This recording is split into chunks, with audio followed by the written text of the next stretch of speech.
Bueno, pues arrancamos ya la noche y vamos a hacerlo dando paso a nuestro tiempo de entrevista. Saludamos al eurodiputado navarro por el Partido Popular, Pablo Zalba. Bienvenido, buenas noches, Pablo. Buenas noches, Vera, muchas gracias. Bueno, la que está cayendo, ¿no?, estos días a nivel económico, porque les recuerdo a todos ustedes que Pablo Zalba es vicepresidente de la Comisión de Asuntos Económicos de la Unión Europea y estamos mirando de nuevo con lupa, ¿no?, la situación de nuestro país en el conjunto de la Unión estos días. La verdad que son días complejos, son días de declaraciones inafortunadas o poco afortunadas, pero yo creo que hoy se ha relajado un poquito la prima de riesgo y se han relajado los mercados y esperemos que no sea algo coyuntural esta relajación, sino que sea algo pues más estable en el tiempo.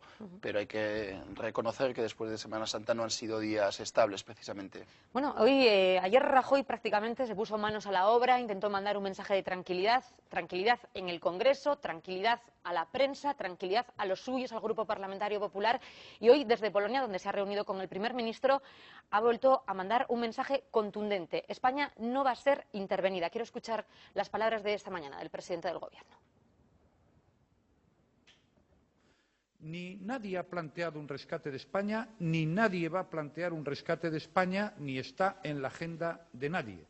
Por eso hago una apelación a la responsabilidad, a la prudencia y a la sensatez. El Gobierno de España tiene muy claro lo que va a hacer, que es seguir con el proceso de reformas, porque entendemos que es un mandato que ha hecho el pueblo español. Reformas, reformas, reformas, lo ha dicho varias veces en solo unas horas. El Gobierno sabe lo que tiene que hacer y lo va a hacer, pero vamos a explicar a la ciudadanía, Pablo, ¿qué supondría la intervención a España también en el conjunto de la Unión, ¿no? Porque no es una consecuencia que se quede solo en nuestro país. Yo creo que, como ha dicho el presidente, ese debate no está encima de la mesa. O sea, no se puede analizar qué pasaría si España está rescatada porque es absolutamente imposible que España vaya a ser rescatada, porque las cifras están ahí. Hay algunas cifras que hay que mejorar, como pueden ser el paro, la deuda y el déficit. El Gobierno está trabajando para solucionar esos problemas y además el Gobierno ha empezado y va a continuar con una agenda reformista sin precedentes para preparar la economía española para los retos que nos enfrentamos en los próximos años. Con lo cual es absolutamente descartable el rescate.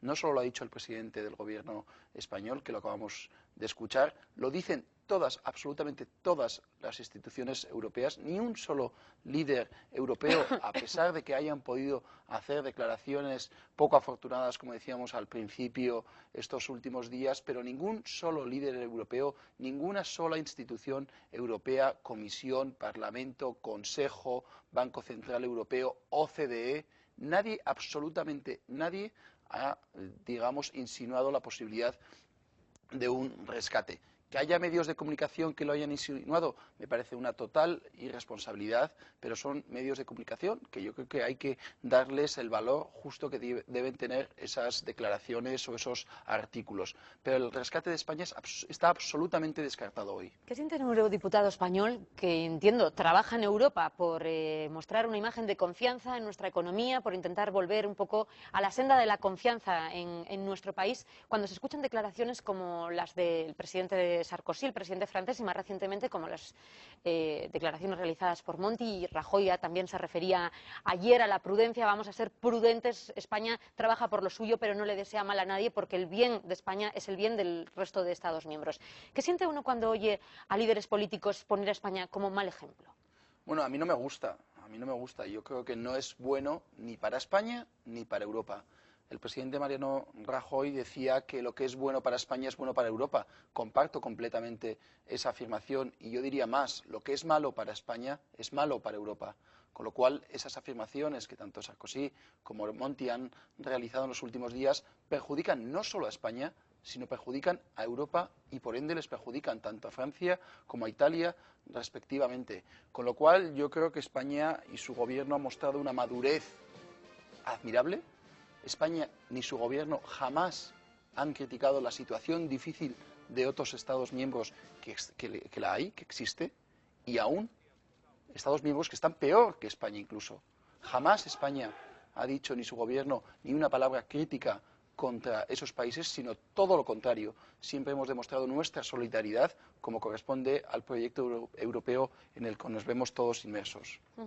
¿Qué ha pasado realmente en los mercados? ¿Qué ha pasado estos días con la prima de riesgo? ¿Por qué de nuevo este aluvión, de nuevo esta crisis de desconfianza? Recuerden todos ustedes que la prima de riesgo no es otra cosa que el termómetro que mide la desconfianza que genera un país ante los acreedores que tiene, ¿no? No es otra cosa que eso, la prima de riesgo. ¿Qué ha pasado estos días para que de nuevo se haya disparado, aunque hoy se ha contenido por debajo de los 400 puntos básicos? La bolsa parece que supera la barrera de los 7.500 puntos, esa barrera psicológica, pero ¿por qué en este momento? ¿Qué es lo que ha pasado?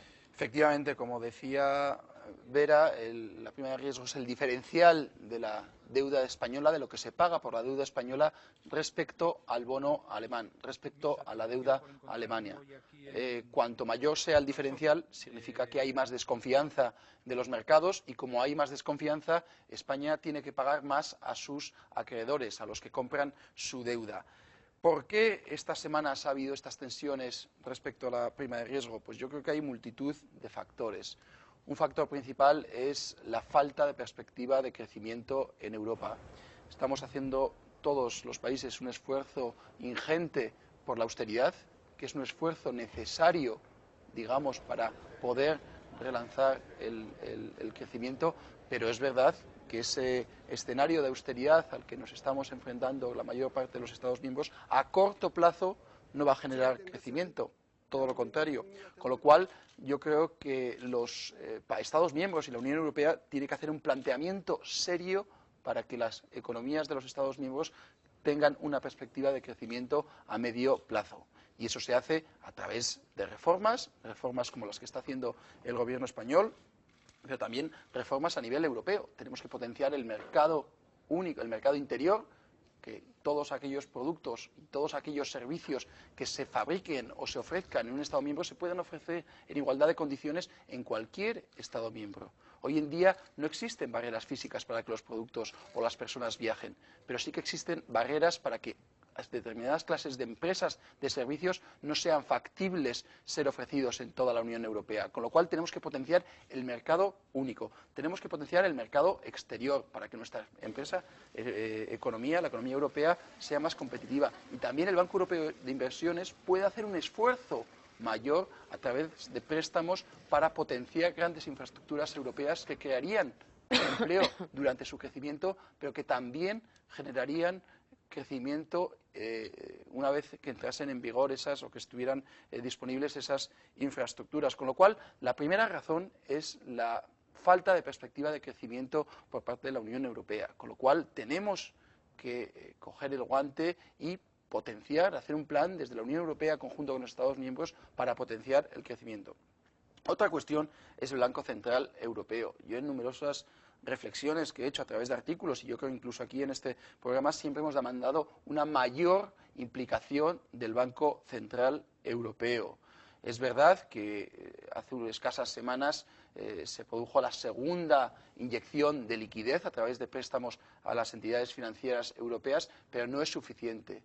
La Reserva Federal y el Banco de Inglaterra tienen hasta un 20% del Producto Interior Bruto de sus países en deuda que han adquirido de Inglaterra y de Estados Unidos respectivamente. Ese esfuerzo no lo ha hecho el Banco Central Europeo. No, hay algunos que dicen que detrás de este relajo de los mercados, del mantenimiento un poco de los niveles de la prima de riesgo, podría estar el Banco Central Europeo. Lo sabremos la semana que viene, cuando se conozcan sus operaciones de si ha adquirido o no deuda, ¿no? Bueno, en este sentido. Cuanto menos ayer, un miembro del Consejo del Banco Central Europeo simplemente anunció, como bien ha dicho usted, que el Banco Europeo podría intervenir si siguen las dudas. Esa mera posibilidad de que el Banco Central Europeo ha conseguido ya hoy relajar los mercados, con lo cual yo creo que eso es una prueba de que el Banco Central Europeo puede y debe hacer muchísimo más. Ayer un editorial de un periódico de ámbito nacional decía: el Banco Central Europeo aprieta pero no debe ahogar.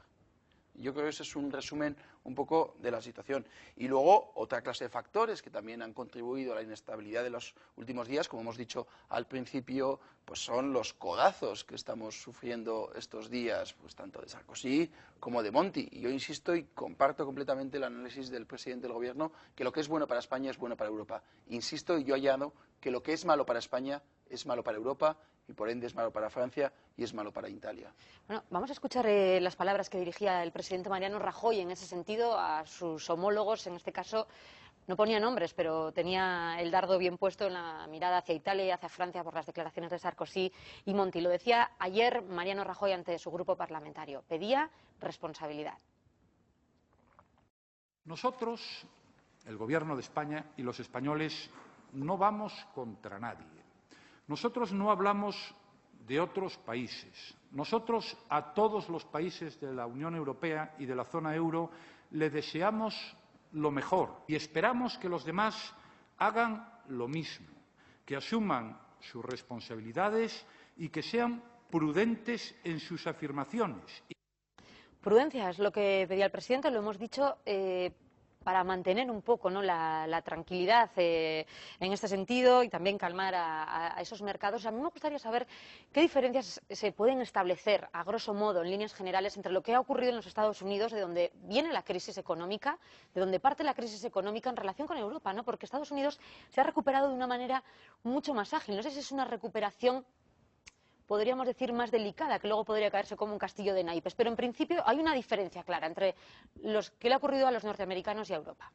Hay muchas diferencias, las voy a tratar de resumir. Por ejemplo, California está en una situación difícil, está incluso casi en bancarrota, pero nadie duda de que California pueda abandonar el dólar y tener una moneda propia. En cambio, en Europa, continuamente estamos dudando de que Grecia puede salir del euro. Y yo creo que en ese sentido hay que mandar un mensaje claro y rotundo. Grecia no va a abandonar el euro y el euro es un proceso irreversible que no tiene marcha atrás. Otro ejemplo, California, como lo he dicho, tiene una situación financiera muy difícil, pero todos los inversores y analistas saben que la deuda de California, la deuda que emite el Estado de California, está garantizada por el gobierno federal de los Estados Unidos. En cambio, la deuda de Grecia no está garantizada por un gobierno de Bruselas. Pero una cuestión más, que lo hablábamos al principio, el mercado interno. Un empresario que monta una empresa en California, por ejemplo, vende a través de Internet vasos, no tiene ningún problema para vender esos vasos en cualquier Estado miembro de los Estados Unidos. En cambio, un empresario español monta una página web para vender vasos a través de Internet y su mercado potencial son 50 millones de habitantes, los españoles, no los 500 millones de habitantes. Por tanto, tenemos que fortalecer la Unión Europea, tenemos que fortalecer la unión política, tenemos que fortalecer el mercado único, el mercado interno de la Unión Europea. También puede tener mucho que ver, ¿no?, los miles de millones de incentivo económico que ha metido el presidente Obama para restablecer un poco la economía. Ha habido incentivos económicos por parte de Europa. El gobierno anterior socialista también inició un plan de incentivos a través del plan E, etcétera. En Europa ha habido incentivos económicos. Se ha pasado a la página de la austeridad, ¿no? De ahí... Pero ahora se ha pasado a la página de austeridad porque es tan necesaria. Pero insisto, si analizamos esas diferencias y conseguimos mitigar esas diferencias entre Estados Unidos y Europa, sin lugar a dudas, saldremos antes de la crisis y no solo eso, sino que eso no se volverá a repetir, que es todavía más importante. Bueno, hay mucho de lo que hablar, pero me gustaría aprovechar el último recorrido de nuestra entrevista, señor Zalba, para hablar de una iniciativa cultural que estos días ha hecho parada en Pamplona, es ese cine europeo en ruta que se está disfrutando desde hace 2 días en la Filmoteca de Navarra y que mañana va a tener el colofón con un debate sobre Europa, la situación, con su participación y la de otros eurodiputados. Una iniciativa bonita, ¿no?, para acercar la Unión a lo que son las comunidades dentro de los países miembros. Y para relajarnos un poquito también, ¿no?, que tanta tensión en los mercados, yo creo que merece la pena ir al cine y relajarse un poquito. Pues efectivamente, la Oficina del Parlamento Europeo en Madrid organiza lo que se llama el Cine Europeo en Ruta, que es una serie de estrenos de películas que han sido galardonadas con el Premio Lux de Cine del Parlamento Europeo, y esta semana ha tocado a Pamplona, ayer, hoy y mañana se han estrenado 3 películas y efectivamente mañana como colofón habrá un debate en el que tendré el placer de participar junto a mi compañera del Partido Socialista Inés Ayala, junto con Ferran Tarradellas de la oficina de la Comisión Europea en Madrid y junto a María Castejón, gestora cultural de la Muestra de Cine y Mujeres de Pamplona. Mañana se estrena una película, Die Freunde, en alemán. Es una película alemana que estará subtitulada en la Filmoteca de Navarra, que por cierto recuerdo que la entrada es gratuita hasta completar aforo. Yo he visto la película porque fue la ganadora del premio Lux el año pasado. Es una película dura que hace una reflexión sobre la inmigración en Europa, sobre si se adapta a nuestros principios y nuestros valores, sobre la violencia de género, y la verdad que merece la pena ver la película. Mañana a las 8 de la tarde, Mañana ¿no? a las 8 de la tarde en la recordarlo. Filmoteca de Navarra. Señor Zalbá, muchísimas gracias, como siempre, Gracias por a ustedes. acercarnos los avances o los movimientos que se están dando en la Unión Europea en torno a, sobre todo, la situación económica de nuestro país. Muchísimas gracias y buenas noches. Gracias a ustedes. Bueno,